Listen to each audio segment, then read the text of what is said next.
శ్రీ కనకదుర్గ జ్యోతిషాలయం మీ ముఖము ఫోటో చేయి పేరు వయసు గోత్రం వాట్సాప్ చేయండి. విద్య ఉద్యోగం ప్రేమ పెళ్లి సంతానం విదేశీ ప్రయాణం వ్యాపారం వ్యవసాయం ఆరోగ్య సమస్యలు ఆర్థిక సమస్యలు రావలసిన డబ్బులు రాకపోవడం ఇల్లు స్థలాలు అమ్ముడుపోకపోవడం ఎటువంటి సమస్యకైనా 3 రోజుల్లోనే పరిష్కారం చూపబడును. సంభోగ వశీకరణ చేయబడును. స్త్రీ పురుష వశీకరణ ప్రత్యేకంగా 100% చేయబడును. చెడు ప్రయోగాల నివారణ చేయబడును. Pandit Kishore Sharma cell number 9008860513. ఓం శ్రీమాత్రే నమః. ఛానల్లోకి స్వాగతం అండి. నవంబర్ 1-2 తేదీల్లో మిథున రాశి వారికి అద్భుతం జరగబోతుంది. వీరి దశ తిరగనుంది. మీరు కలలో కూడా ఊహించని విధంగా మీ దుఃఖం దూరమవ్వబోతుంది. దీని కారణంగా మీరు మానసిక ఆనందాన్ని పొందుతారు. అయితే నవంబర్ 1-2 తేదీల్లో ఈ రాశి వారికి ఏం జరగబోతోంది, వారి దుఃఖం ఏ విధంగా దూరం కాబోతుంది అనే పూర్తి వివరాలను ఈ వీడియోలో మనం తెలుసుకుందాం. కానీ అంతకంటే ముందుగా మీరు కనుక మన ఛానల్ని ఇప్పటి వరకు సబ్స్క్రైబ్ చేసుకోకపోతే సబ్స్క్రైబ్ చేసుకొని పక్కనే ఉన్న బెల్ ఐకాన్ నొక్కి ఆల్ సెలెక్ట్ చేసుకుంటే మేమిలాంటి వీడియోస్ అప్లోడ్ చేయగానే ముందుగా మీకు నోటిఫికేషన్ వస్తుంది. ఇక వివరాల్లోకి వెళితే ముందుగా ఈ రాశివారి వ్యక్తిత్వాన్ని చూసినట్లయితే మీరు చాలా మంచి మనస్తత్వం కలవారని చెప్పుకోవాలి. బంధాలకు అనుబంధాలకు అధికంగా ప్రాధాన్యతనిస్తారు. ఓర్పును అధికంగా కలిగి ఉంటారు. కష్టపడి ఏదైనా పనిని పూర్తి చేసి దాని ఫలితం కోసం ఎంత కాలమైనా ఎదురు చూస్తారు. ఎంత కష్టం వచ్చినా బంధాలను వదులుకోవటానికి ఇష్టపడరు. అలాగే కొత్త స్నేహాలు బంధాలు పరిచయమైనప్పటికీ కూడా పాత బంధాలను విడిచిపెట్టరు. కుటుంబ సభ్యులపైన అమితమైన ప్రేమానురాగాలను కలిగి ఉంటారు. కుటుంబం అంటే ఈ రాశివారికి ఒక పెద్ద బలమనే చెప్పుకోవాలి. అలాగే ఇది వీరికొక పెద్ద బలహీనతని కూడా చెప్పుకోవచ్చు. కుటుంబ సభ్యుల కోసం ఏం చేయటానికైనా సిద్ధంగా ఉంటారు. ఇక వీరి జీవితాన్ని పరిశీలించినట్లయితే వీరి జీవితంలో అనేక సమస్యలు ఒడిదుడుకులు ఉంటాయనే చెప్పుకోవాలి. మీకున్నటువంటి మంచి మనస్తత్వం చేత కూడా కొంతమందిని దూరం చేసుకునే అవకాశాలు ఉంటాయి. కొన్ని సందర్భాల్లో మీరు కాంప్రమైజ్ కావాల్సిన అవసరం లేని చోట కూడా కాంప్రమైజ్ అవుతూ ఉంటారు. అంటే రాజీ పడాల్సిన అవసరం లేకపోయినా కూడా రాజీ పడి కొంతమంది వ్యక్తులకి దూరమయ్యే అవకాశాలు కూడా ఉంటాయి. ఇలా రాజీ పడటం వల్ల ఒక వర్గానికి నచ్చితే మరొక వర్గానికి నచ్చకపోవచ్చు. ఈ విధమైన మనస్తత్వాన్ని మీరు కలిగి ఉండటం వల్ల కొంతమంది వ్యక్తులకు దగ్గరై మరికొంతమందికి దూరమయ్యే అవకాశాలు ఉంటాయి. ముఖ్యంగా కుటుంబ సభ్యులు కూడా వీరిని అర్థం చేసుకోలేని సందర్భాలు కూడా వీరి యొక్క జీవితంలో అత్యధికంగా కనిపిస్తూ ఉంటాయి. అంటే మీరు రాజీ పడక్కర్లేని సందర్భంలో కూడా రాజీ పడటం వల్ల కుటుంబ సభ్యులకి కూడా మీపైన కోపం వచ్చే అవకాశం ఉంటుంది. ఈ కోపం కారణంగా వారు మిమ్మల్ని దూరం పెట్టే అవకాశాలు కూడా అత్యధికంగా కనిపిస్తూ ఉంటాయి. అలాగే మీ యొక్క ఈ మనస్తత్వం చేత కొంతమంది మిమ్మల్ని ఉపయోగించుకునే అవకాశాలు కూడా ఉంటాయి. వారి యొక్క అవసరాలకు మిమ్మల్ని వినియోగించుకుంటారు. అటువంటి పరిస్థితుల్లో మీరు మానసికంగా ఎంతగానో కృంగిపోతుంటారు. నమ్మిన వ్యక్తుల వల్ల మోసపోయే పరిస్థితులు కూడా ఈ రాశివారి జాతకంలో ఎక్కువగా కనిపిస్తూ ఉంటాయి. ముఖ్యంగా మీరు పనిచేసే చోట కూడా కొంతమంది వ్యక్తుల వల్ల మీరు మానసికంగా ఎంతో కృంగుదలకు ఉన్నటువంటి పరిస్థితులు కూడా మీ యొక్క జాతకంలో ఎక్కువగా కనిపిస్తూ ఉన్నాయి. అయితే ముఖ్యంగా ఈ రాశివారి యొక్క జీవితంలో ఒడిదుడుకుల సమస్యలు ఉన్నప్పటికీ ఆ భగవంతుని ఆరాధనలో మీరు నిత్యం సమయాన్ని గడపటం వల్ల ఖచ్చితంగా వీరికి శుభ ఫలితాలైతే కలుగుతాయి. ప్రతినిత్యం ఇష్టదైవ నామస్మరణ చేసుకుంటూ ఉండాలి. దీనివల్ల మీకు దైవబలం పెరుగుతుంది. మానసికంగా దృఢంగా ఉంటారు. కొంతమంది వ్యక్తులు ఏం చేస్తూ ఉంటారంటే వారికి ఏదైనా సమస్య వచ్చినప్పుడు శని భగవానుణ్ణి స్మరిస్తూ ఉంటారు. అంటే మీద కూర్చున్నాడు, మాకు శని పట్టింది అని ఈ విధంగా శని భగవానుణ్ణి నిందిస్తూ ఉంటారు. శని భగవానుణ్ణి మాటలతో అవమానపరుస్తూ ఉంటారు. ఆ విధంగా మీరు అస్సలు చేయకూడదు. శని భగవానుణ్ణి ఏ రాశివారు కూడా అవమానించకూడదు. వాస్తవానికి శని కష్టాలు మాత్రమే కాదు సుఖాలను కూడా అందిస్తారు. అది మనం ఆచరించే పనుల మీద ఆధారపడి ఉంటుంది. క్రమశిక్షణతో ఉంటే కనుక శని భగవానుడు వరాల జల్లు కురిపిస్తాడు. అంటే మనం చేసే కర్మలకు ఫలితాలను మాత్రమే శని భగవానుడు మనకు ఇస్తూ ఉంటాడు.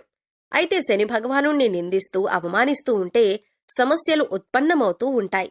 సమస్యలకి పరిష్కారాలు కూడా లభించవు. మీరు ఎప్పుడైతే శని భగవానుణ్ణి స్తుతిస్తూ ఆరాధిస్తూ ఉంటారో ఖచ్చితంగా ఆ శని భగవానుడు ఆశీస్సులతో మీ జీవితంలో మీరు కోల్పోయిన వాటిని దక్కించుకుంటారు. ఆర్థికంగా పురోగతి సాధిస్తారు. మీ యొక్క జీవితంలో మునుపెన్నడూ లేనటువంటి అద్భుతమైన ఫలితాలను కూడా మీరు చూస్తారు. అయితే ముఖ్యంగా మీ యొక్క జీవితంలో దాన ధర్మాలు చేయటం వల్ల కూడా మీకు అపారమైన పుణ్యఫలం లభిస్తుంది. అంటే మీ యొక్క మనస్తత్వం ఇతరులకు సహాయం చేసే గుణమే కాబట్టి మీరు ఈ విధంగా దాన ధర్మాలు చేయటానికి ఏమాత్రం వెనుకంజు వేయకుండా మీ శక్తి మేరకు, అంటే అప్పులు చేసి దానాలు చేయాల్సిన అవసరం లేదండి. మీకు ఉన్నంతలో మీ శక్తి మేరకు దానం చేస్తూ ఉండండి. ఈ విధంగా చేస్తే కనుక ఖచ్చితంగా ఆ పరమశివుడి అనుగ్రహం మీకు తోడుగా ఉంటుంది. ఆ శని భగవానుడు కూడా మిమ్మల్ని ఎంతగానో అనుగ్రహిస్తాడు. మీ జీవితంలో ఉన్నటువంటి ప్రతి సమస్యకు కూడా పరిష్కారాన్ని చూపిస్తాడు.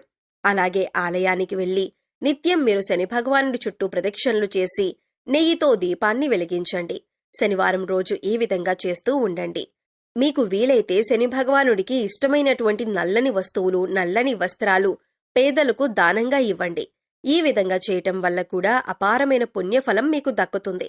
ఇక ముఖ్యంగా విషయంలోకి వస్తే, ఈ రాశి వారి యొక్క జాతకం ప్రకారం నవంబర్ 1-2 తేదీల్లో మీ దుఃఖమంతా దూరమయ్యే అవకాశాలు కనిపిస్తున్నాయి. అది ఏ రకమైన దుఃఖమైనా కావచ్చు. ఒక్కొక్కరి జీవితం ఏ విధంగా ఉంటుందంటే, ఏదో ఒకటి సమస్య నెలల నుండి కావచ్చు లేదా సంవత్సరాల నుంచి కావచ్చు వారిని వేధిస్తూ ఉంటుంది. కుటుంబ సభ్యుల మధ్య సఖ్యత లేకపోవటం కావచ్చు, ఆర్థికంగా ఇబ్బంది పడుతూ ఉండొచ్చు, లేదా మీ వృత్తి వ్యాపారానికి సంబంధించిన సమస్య అవ్వచ్చు, లేకపోతే ఇరుగు పొరుగు వ్యక్తులతో విభేదాలు, లేకపోతే బంధువులతో విభేదాలు. ఈ విధంగా ఒక్కొక్కరి జీవితంలో తీరని సమస్య అంటూ మానసికంగా వారిని వేధించేటటువంటి ఒక పెద్ద సమస్య ఉంటుంది. ఆ సమస్య దూరమయ్యే అవకాశం కనిపిస్తోంది. మీరు ఎంతో కాలంగా ఈ సమస్యతో వేధింపబడుతున్నారు. ఈ సమస్య కారణంగా మీరు ఏ నిర్ణయం కూడా సక్రమంగా తీసుకోలేకపోతున్నారు. ఇక ఈ సమస్య తీరటం వల్ల మీకు ఎంతో మానసిక ఆనందం కలుగుతుంది. ఈ నవంబర్ 1-2 తేదీల్లో మీ యొక్క జీవితంలో అయితే అదృష్ట సూచనలు కనిపిస్తున్నాయి. అంటే చాలా కాలంగా మిమ్మల్ని వేధిస్తున్నటువంటి ఒక పెద్ద సమస్యకి పరిష్కారం లభించబోతుంది. ఆర్థిక సమస్యలు తీరబోతున్నాయి. అలాగే అప్పులు చేసి కట్టలేని పరిస్థితిలో మీరు ఉన్నట్లయితే ఆ అప్పులన్నీ కూడా ఈ సమయంలో తీరబోతున్నాయి. ఆ అప్పులన్నీ కట్టడానికి మీకు మార్గం తెలుస్తుంది. నిరుద్యోగస్తులకి మంచి ఉద్యోగం లభిస్తుంది. ఉద్యోగంలో మీరు శుభవార్త వినే అవకాశం ఉంటుంది. ప్రమోషన్తో కూడిన ట్రాన్స్ఫర్ లభించవచ్చు. అలాగే విదేశాలకు వెళ్లాలి అనుకునే వారికి కూడా ఇదొక శుభ సమయంగా సూచిస్తుంది. విదేశాలకు వెళ్లి అక్కడే స్థిరపడాలి అనుకునే వారికి కూడా చక్కటి అవకాశం లభిస్తుంది. కుటుంబ సభ్యుల మధ్య ఉన్నటువంటి అపార్థాలు తొలగిపోవచ్చు. కుటుంబ వాతావరణం ప్రశాంతంగా మారొచ్చు. లేకపోతే వివాహం కోసం ప్రయత్నం చేస్తున్న వారికి వివాహానికి సంబంధించి ఒక చక్కటి వార్త వినే అవకాశాలు కూడా కనిపిస్తున్నాయి. ఈ విధంగా నవంబర్ 1-2 మీ యొక్క జీవితంలో చాలా కీలకమైన రోజులుగా చెప్పుకోవాలి. ఈ 2 రోజుల్లో మీరు ఉదయం లేవగానే సూర్య భగవానునికి నమస్కారం చేసుకోండి. సూర్య ఆరాధన చేయటం వల్ల అద్భుతమైన ఫలితాలు పొందొచ్చు. ఆరోగ్యం మెరుగుపడుతుంది. ఈ 2 రోజులు మాత్రమే కాదండి, ఎప్పుడైనా సరే ప్రతిరోజు మీరు సూర్యోదయానికి ముందే నిద్రలేచి ఉదయించే సూర్యునికి నమస్కరిస్తే కనుక ఆ సూర్య భగవానుడి యొక్క ఆశీస్సులు ఎల్లవేళలా మీకు తోడుగా ఉంటాయి. అలాగే ప్రతిరోజు కూడా సూర్యుడికి ఆర్ఘ్యం సమర్పించండి. అంటే ఒక రాగి పాత్రలో నీళ్లు తీసుకొని అందులో కొద్దిగా కుంకుమ, అక్షతలు, ఒక ఎర్రటి పువ్వును వేసి సూర్యుడి వైపు తిరిగి మీ చేతులు నుదుటి కంటే కూడా పైకి పెట్టుకుని 2 చేతులతో చెంబు పట్టుకుని సూర్యుడికి నీళ్లను సమర్పించాలి. అయితే ఇలా సమర్పించిన నీళ్లు మీ కాళ్ల మీద పడకుండా చూసుకోండి. ఏదైనా మొక్కలో కానీ లేదా వేరే ఏదైనా టబ్లో కానీ ఆ నీళ్లు పడేలా చూసుకోండి. అలాగే ఇంట్లో కూడా ప్రతిరోజు దీపారాధన చేయండి. దీనివల్ల మీకు ఇంట్లో అలాగే మీలో కూడా పాజిటివ్ వైబ్స్ వస్తాయి. సో చూశారు కదండి, నవంబర్ 1-2 తేదీల్లో ఈ రాశి వారికి తీరని కోరిక ఏ విధంగా తీరనుంది, అలాగే ఎవరి స్థితిగతుల్ని బట్టి, ఎవరి అవసరాలను బట్టి వారికి ఏ విధమైన కోరిక తీరనుంది అనే అంశాలతో పాటుగా ఈ సమయంలో మీరు చేసుకోవలసిన దేవతారాధన అలాగే పరిహారాల గురించి ఈ వీడియోలో మనం వివరంగా తెలుసుకున్నాం కదా. ఈ వీడియో మీకు నచ్చినట్లయితే లైక్ చేయండి. మీ ఫ్రెండ్స్ అండ్ ఫ్యామిలీ మెంబర్స్లో మిథున రాశి వారు ఉంటే వారితో ఈ వీడియోని షేర్ చేసుకోండి. అలాగే ఇప్పటి వరకు మన ఛానల్ని కనుక సబ్స్క్రైబ్ చేసుకోకపోతే సబ్స్క్రైబ్ చేసుకుని పక్కనే ఉన్న బెల్ ఐకాన్ నొక్కి ఆల్ సెలెక్ట్ చేసుకుంటే మేమిలాంటి వీడియోస్ అప్లోడ్ చేయగానే ముందుగా మీకు నోటిఫికేషన్ వస్తుంది. మరో చక్కటి వీడియోతో మళ్ళీ కలుద్దామండి. ఓం శ్రీ మాత్రే నమః.